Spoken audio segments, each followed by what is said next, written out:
Olá, olá, olá, senhores, senhoras e senhoritas. Bom dia, boa tarde, boa noite ou quem sabe até mesmo uma boa madrugada.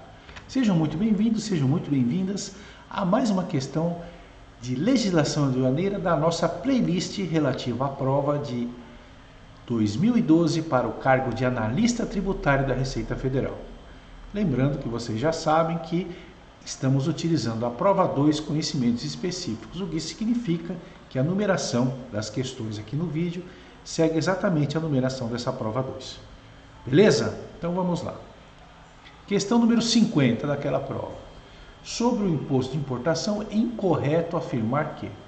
Portanto, meus amigos, minhas amigas, mais uma questão do tipo negativa. Olha, 5 vídeos, né? Nesse quinto vídeo nós tivemos aí 4 questões negativas.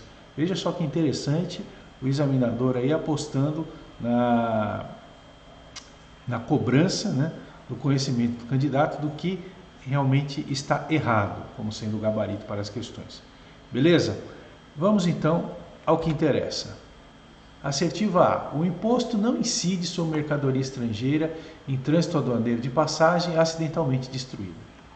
Explicando para vocês que trânsito aduaneiro de passagem é aquele que ocorre, por exemplo, quando o importador paraguaio utiliza-se dos serviços de um porto brasileiro.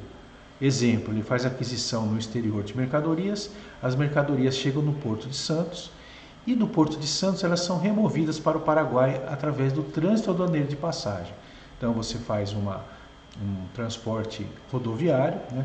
Você carrega as mercadorias no caminhão lá em Santos e eles vão via controle aduaneiro, via o regime especial de trânsito aduaneiro até o Paraguai. Esse é o trânsito aduaneiro de passagem. Se acontecer da mercadoria estrangeira, né, nesse caso, for destruída de forma acidental, vai incidir o imposto de importação? Faz sentido? Claro que não, né, meus amigos? Portanto, a alternativa A está correta. Realmente não há incidência de imposto de importação e trânsito de passagem com destruição de mercadoria de forma acidental. Letra A não é o nosso gabarito. Na letra B nós temos, para efeito do cálculo do imposto, falando do imposto de importação, hein, gente? Não esquece.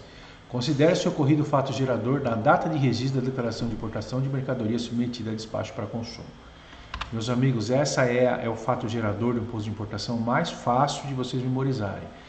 A gente brinca lá no despacho de importação que a data fatídica é o registro da ADI. Registrou a ADI é o fato gerador do imposto de importação, é a referência para uma série de penalidades que podem acontecer ou não no despacho, para a decretação da pena de perdimento, para a contagem de prazo, ou seja, registrou a ADI, acabou. Né? Então a gente brinca que é a data fatídica. Então, memorizem. O mais comum, né, no fato gerador do imposto de importação é o registro da declaração de importação. Letra B, portanto, está perfeita, não pode ser o nosso gabarito. Na letra C nós temos, para efeito de cálculo do imposto de importação, lembrando, considera-se ocorrido o fato gerador na data de registro da declaração de importação, inclusive no caso de despacho para consumo de mercadoria sob regime suspensivo de tributação e de mercadoria contida em remessa postal internacional ou conduzida por viajante sujeita ao regime de importação comum. Veja que interessante, a abrangência, a importância do registro da declaração de importação.